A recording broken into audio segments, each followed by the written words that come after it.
എറണാകുളത്താണ് എൻ്റെ വീട്. തികച്ചും യാദൃച്ഛികമായിട്ടാണ് ഞാൻ 360 മെഡിക്കെയറിനെ കുറിച്ച് അറിയുന്നത്. ഇവിടുത്തെ ഒരു സ്റ്റാഫായ അരുണിനെ ഞാൻ ഹോസ്പിറ്റൽ ഡ്യൂട്ടി കഴിഞ്ഞ് വരുമ്പോഴാണ് പരിചയപ്പെടുന്നത്. 360 വന്നു, സാന്ദ്രയെ പരിചയപ്പെട്ടു. സാന്ദ്രയാണ് ജർമ്മൻ ഭാഷയെക്കുറിച്ച് എല്ലാ കാര്യങ്ങളും പറഞ്ഞു തന്നത്. ശരിക്കും ഭയങ്കര പോസിറ്റീവായിട്ടാണ്. എനിക്കത് പഠിക്കണമെന്നുള്ള ആഗ്രഹത്തോടെ ഞാൻ പിന്നീട് തിരിച്ചു പോകുന്നത്. പിന്നെ ഞാൻ A1 പഠിക്കാൻ തുടങ്ങിയപ്പോഴത്തേക്കും ഒട്ടും വിചാരിച്ചില്ല എനിക്ക് അപ്പൊ തന്നെ ഇന്റർവ്യൂ കിട്ടുമെന്ന്. അങ്ങനെ ഒരു ഇന്റർവ്യൂ കിട്ടി.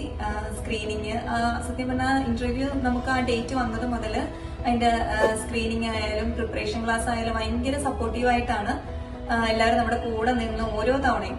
പ്രത്യേകിച്ച് സിന്റോണിയ, റീബ മാം, പിന്നെ സാന്ദ്ര, ഷോണ് എല്ലാവരും വളരെയധികം സപ്പോർട്ടിങ് ആയിരുന്നു. അങ്ങനെ ഇന്റർവ്യൂ പാസ്സായി എനിക്കിപ്പോ ജർമ്മനിയില് KBO ഇസാർ ആംബർ ഹോസ്പിറ്റലില്, ബവേറിയയിലുള്ള ഹോസ്പിറ്റലില് ജോലി കിട്ടി. സത്യം പറഞ്ഞാൽ ഞാൻ ജീവിതത്തിൽ എടുത്ത തീരുമാനം ഏറ്റവും നല്ലൊരു തീരുമാനമാണ് 360 മെഡിക്കെയർ പഠിക്കാൻ വേണ്ടി തെരഞ്ഞെടുത്തത്. Thank you 360 Medicare for your love and support.